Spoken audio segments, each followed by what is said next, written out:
Hi guys, I'm Dr. Bill Lawson, your TCA Vice President this year. And we were recording this video on Zoom for an informational on how to go about purchasing this book, Contain and Eliminate. And with me today is the author of this book, Howard Wolinsky. A little preface prior to Mr. Wolinsky getting on and chatting. We all know that Texas has gone through some trials and tribulations with lawsuits against us from the Texas Medical Association. The lawsuits were many years in the making, over a decade, and a lot of money was spent defending us. And we prevailed. January 29th of 2021, the Supreme Court sided on our side, stating how right that we are in many different avenues. This isn't the first time this has happened. It's the first time it's happened in Texas. But the first time this has happened ranges from the 1960s through the 1980s. And Mr. Wolinsky was fortunate enough to be a reporter at that time, in the 1980s anyway, when the courtrooms got to hear the cases on the federal level. And this was when a few chiropractors got together and sued the AMA, the American Medical Association, for discrimination and trade restrictions. And while we were victorious in the outcomes of that, the assaults continue to happen. And this is something that every chiropractor, not only in Texas, but in the United States, needs to be aware of. Certainly every chiropractor in Texas needs to read this book. And every chiropractor in the United States should read this book. It's full of information. And if we continue to ignore what we've gone through in the past, we're doomed to go through it again. So I encourage everybody to read this book as you can. And at the end of the video, we will tell you how you can get it. For now, I'd like to introduce Howard Wolinsky. Well, thank you, Dr. Bill. I appreciate this time. And as you said, discrimination isn't anything new to the chiropractic profession. Going back to the beginning, going back to chiropractors going to jail and being charged with practicing medicine without a license, all the way up to your victory in Texas, and who knows what's coming next. But I got involved with this. Well, my college roommate at the University of Illinois, his dad was a chiropractor, and that was kind of the first time I ever heard about chiropractic. I never had actually gone to see a chiropractor, although I sure would have benefited back in those days because I had a horrible whiplash injury that's lasted my whole life since my age 20. But at any rate, as you were hinting, there was trouble in River City. And there was a lot of denial on the part of leaders in the chiropractic profession who believed that they had everything under control as far as organized medicine, the American Medical Association. And a doctor came along, a Chicago chiropractor named Chester Wilk, and he saw this discrimination firsthand. Basically, he saw something, but he couldn't prove there was a conspiracy. All the chiropractors suspected that there was, as I said, back to the beginning, especially in the 1920s and on. But nobody had ever proven a conspiracy. Nobody had the evidence for a conspiracy. And so Dr. Wilk, for a number of years, was trying to beat the drums to raise money for a lawsuit. And his pleas fell on deaf ears. And like the American Chiropractic Association didn't buy into it. Their lawyer said, hey, we know how to handle the AMA. But what he didn't know was there was a secret. There was a conspiracy brewing inside the chambers of the AMA. And how did I get involved with this? Well, as I said, I knew little about chiropractic. I was a medical writer in Chicago. I was a young medical writer. This was 42 years ago. And I had landed a job on the AMA newspaper. It's called American Medical News. It's no longer in business. And they hired me as a reporter, sort of a general reporter. I was their only foreign correspondent. I covered Canada, which was going through some changes with their national health plan then. So it was a hot story. But I was the new kid, and I was left behind while the rest of the crew went off to San Francisco for the AMA's mid-year meeting. And I came in on a Monday morning in Chicago. It was December 8th, I guess one day after Pearl Harbor Day. And it was the usual freezing stuff in Chicago. And I get a call, a frantic call from the managing editor who was in San Francisco. He said, "Can you get down to the courthouse post haste? We need you to cover this trial with the chiropractors." So that's sort of my serendipity. And I've spent a whole life of serendipitous behavior. Life happens to me, and it's usually good things. And who knew that this chiropractic suit was going to become something that I wore like a parka for almost my whole life. Not saying I devoted every day to it, but for about a month in December and in January 1980-81, I had to cover this lawsuit. And there's various ways you can cover a lawsuit, and it was a weekly news publication. And so I covered it chronologically. Whatever happened, I wrote about it in order. I wasn't doing propaganda. The chiropractors had this rather bigger than life lawyer, George McAndrews. And I'm sure when he met me, he was very nice, but I was the boy from the AMA. I'm sure that's how he saw me. Although as the trial went on, and I discovered years later, he was clipping my articles from the AMA newspaper and sending them to interested parties. He was sending the AMA news to the supporters of the trial because I was the only one covering it, and I was covering it fairly.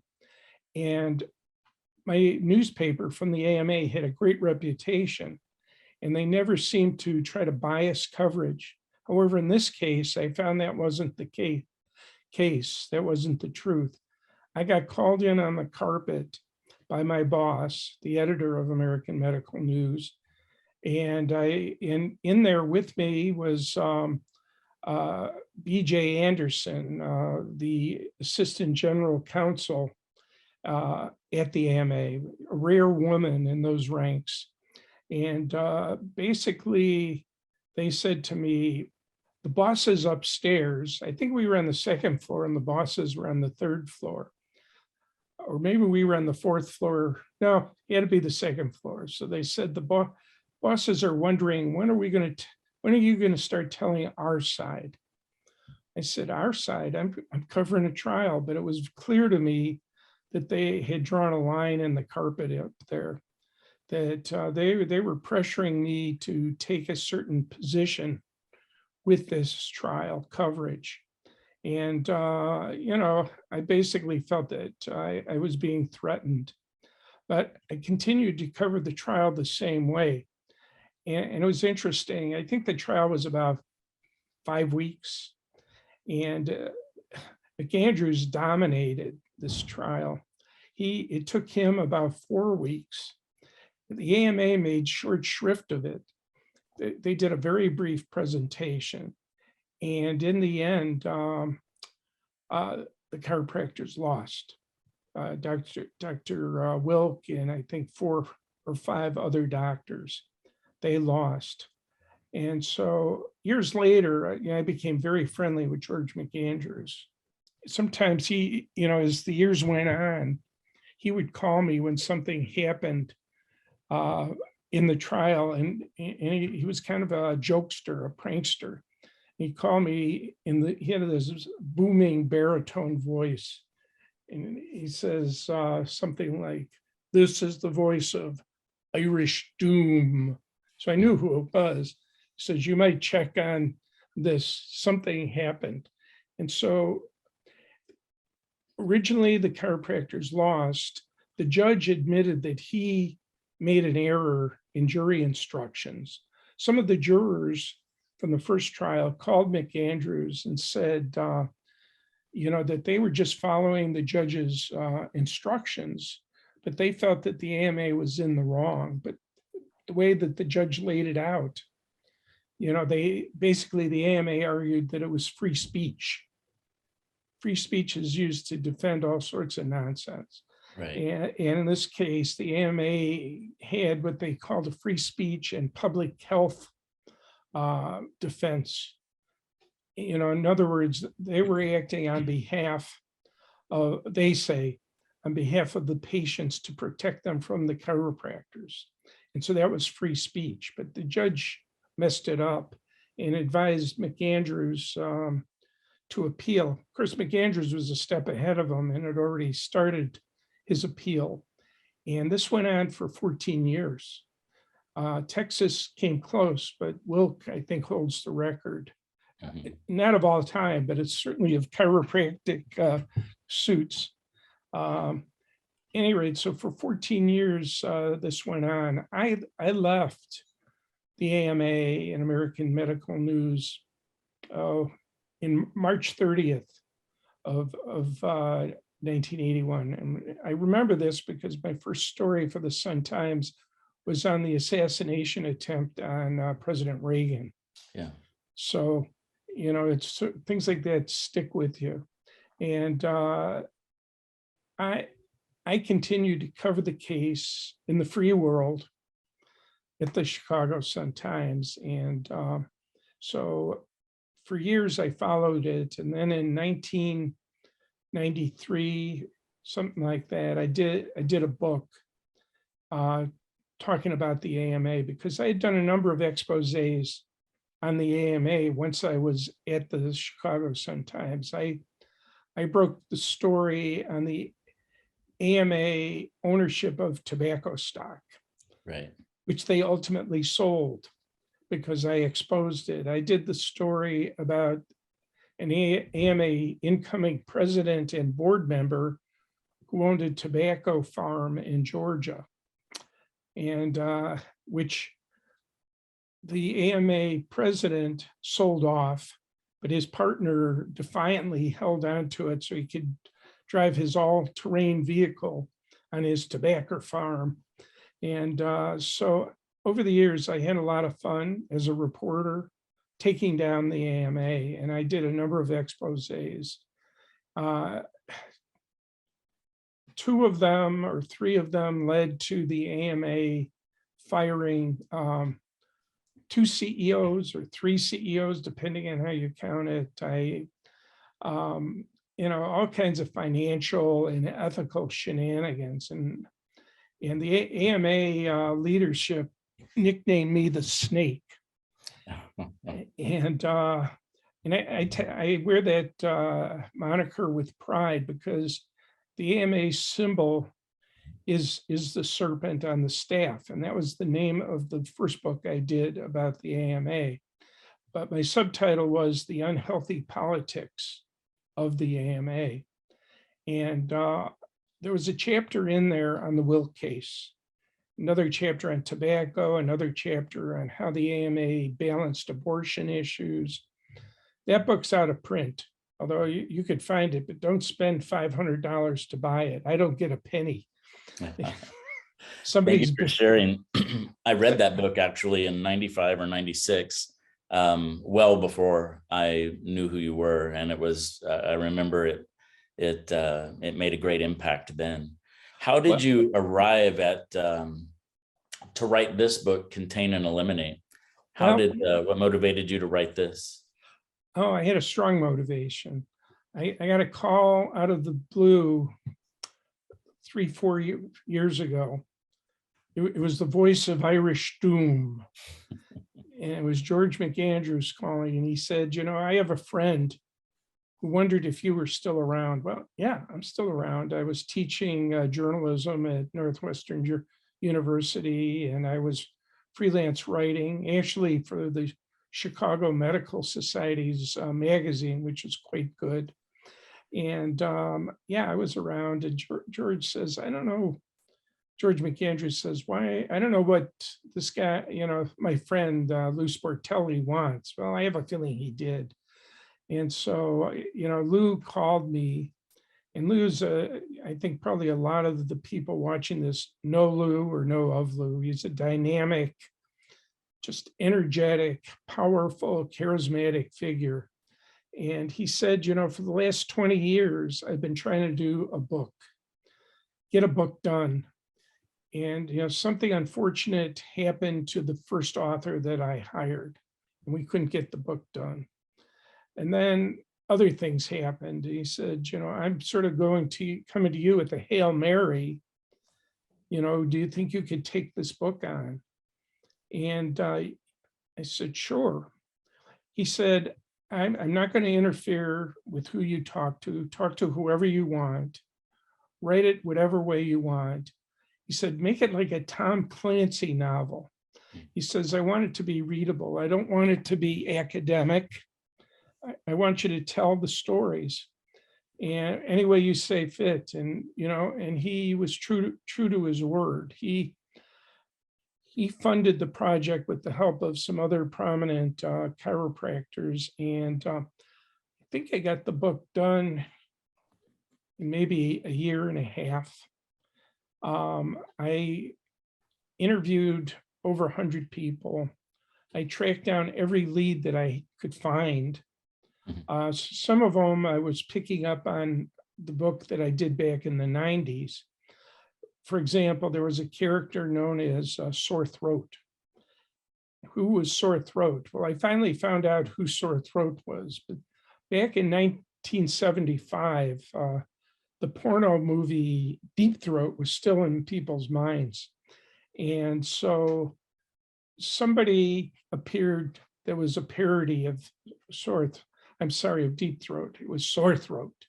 And he claimed to be a former AMA executive who got fed up with what was going on at the AMA and was going to expose it. And around the time of the AMA's annual meeting in 1975, he started to leak documents to the media. Media was happy to get them and happy to report on it, although nobody asked the next question, who is doing this? And was this guy really an AMA executive? Well, the AMA thought so. They were scared to death. They laid off about 90 people, many of them medical doctors, because it wasn't well known, but the AMA was going broke at the time. I mean, they were heading into bankruptcy. They had to borrow money to meet payroll. So, they were in bad shape. At any rate, so this character appears, and the media, has like a blood frenzy with it, like the sharks going in for the kill. But they never asked who is doing this, or nobody seriously asked. And AMA, I subsequently found out that it was for sure the Scientologists. And what the hell do the Scientologists have to do with chiropractic? Well, that's a complicated question, because, just like there are many civilians who were Scientologists, even medical doctors were Scientologists, a fair number of chiropractors were. I think they liked the Scientology doctrine of, opposing depression drugs and things like that, sort of a drug-free approach. But here's what happened.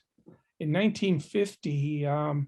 Ron Hubbard, the science fiction guy, who said he could found a religion based on his writing, and he did. He created Scientology, and he expected the AMA and the American Psychiatric Association to embrace him with open arms, but they didn't. They ridiculed him. He claimed he could cure mental illness with his approach. They didn't buy it, and they ridiculed him.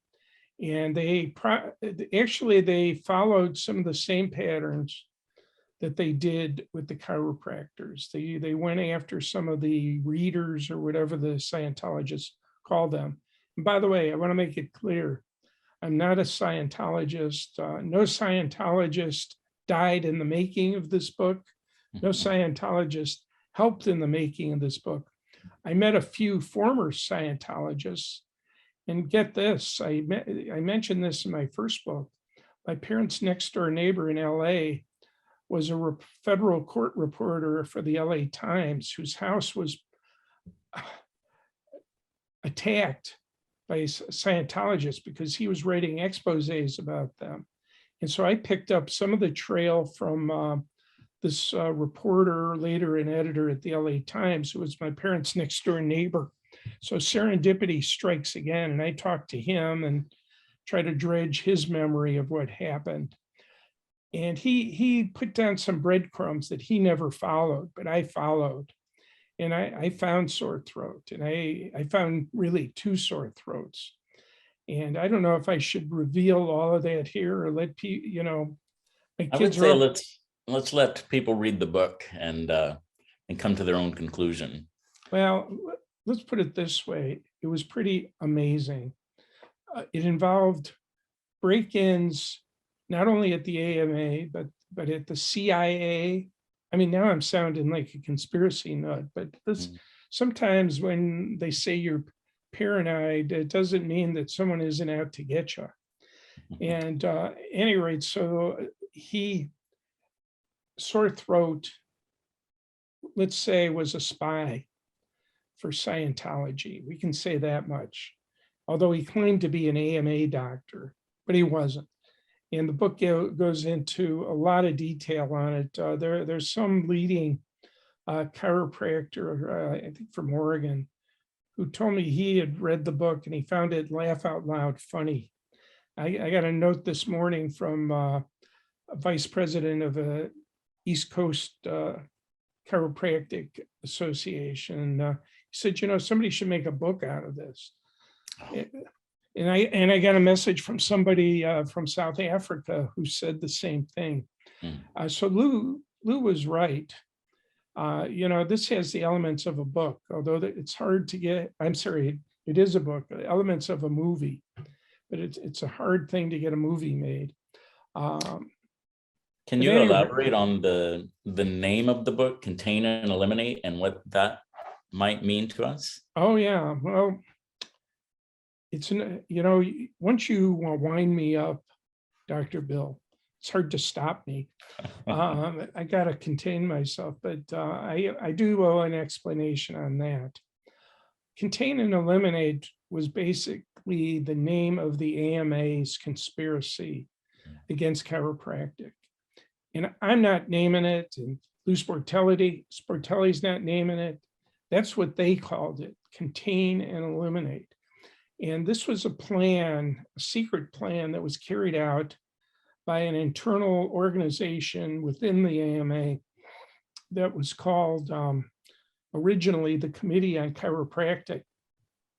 Now it sounds like a fun group that might want to make friends with chiropractors, but they decided that name was too friendly, so they changed it to the Committee on Quackery, which I think is kind of similar to what happened in Texas in terms of all this quack stuff.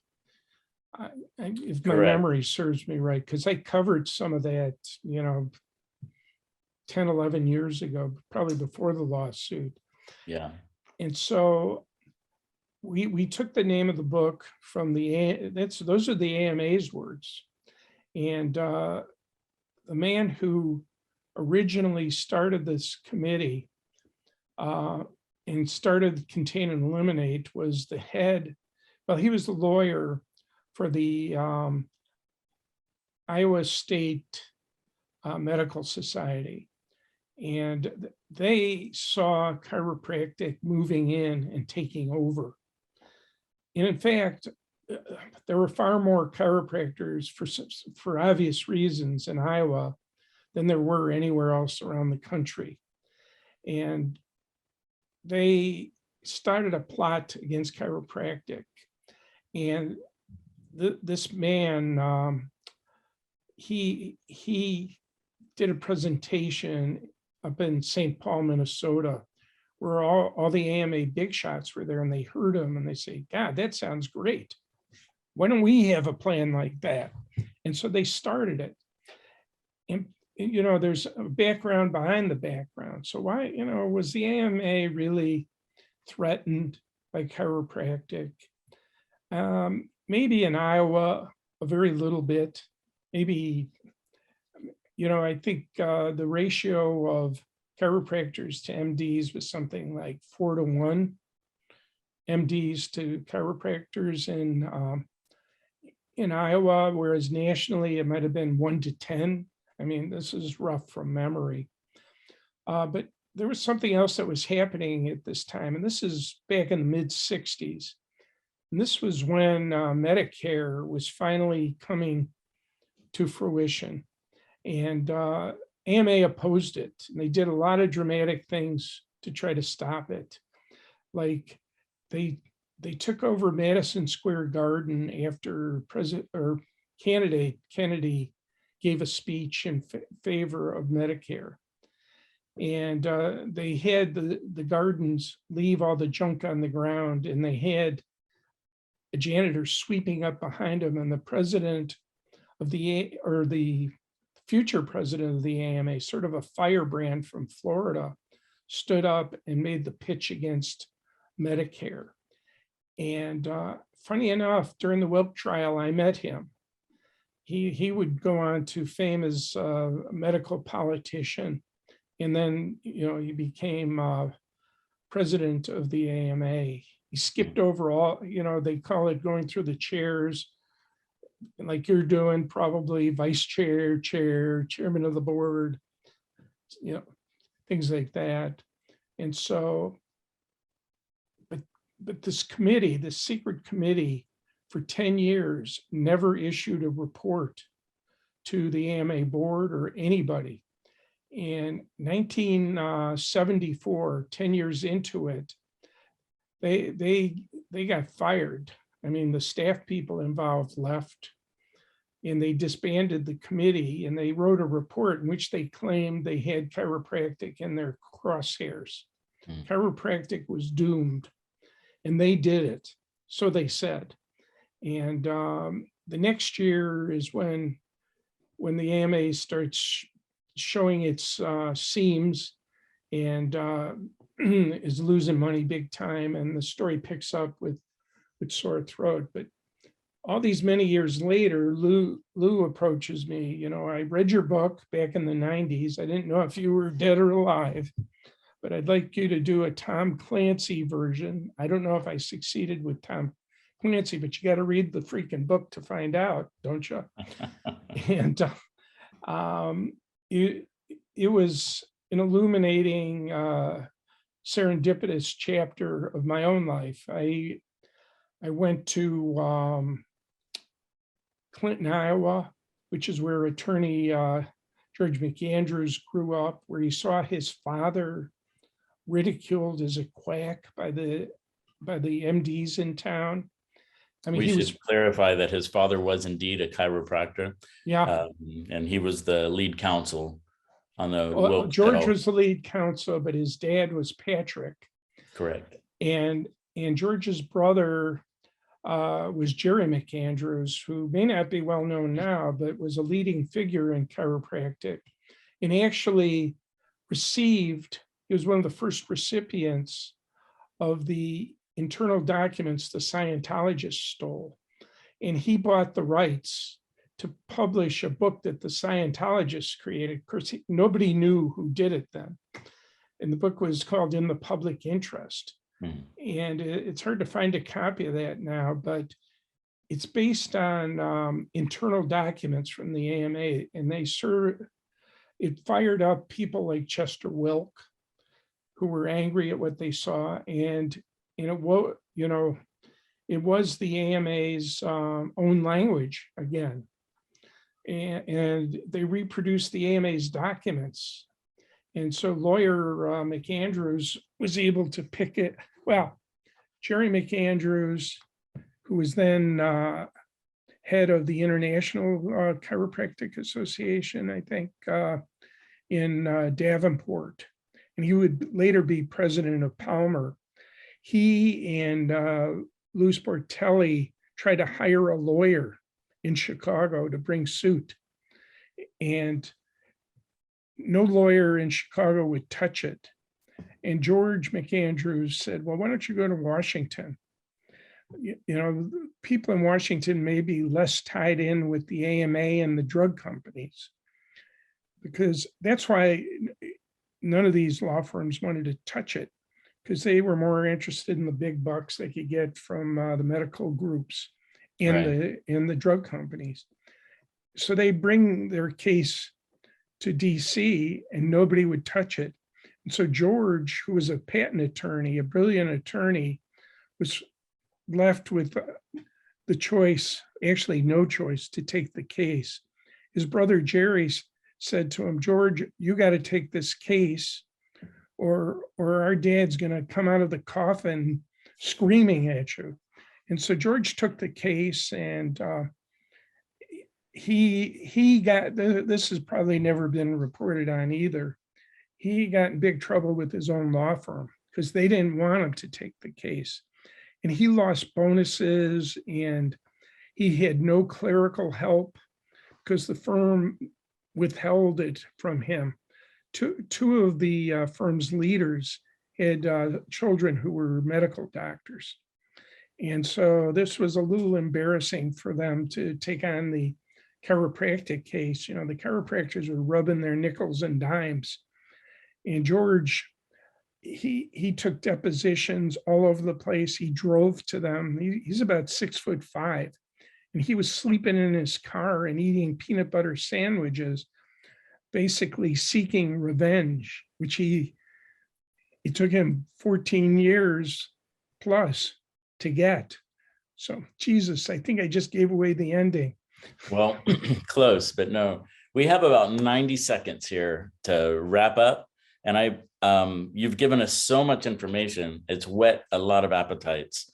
If you guys want to know the conclusion of the book, and you want to know all the uphill battles that we've gone through as a profession, it's really tightly wound up in this quick and easy read.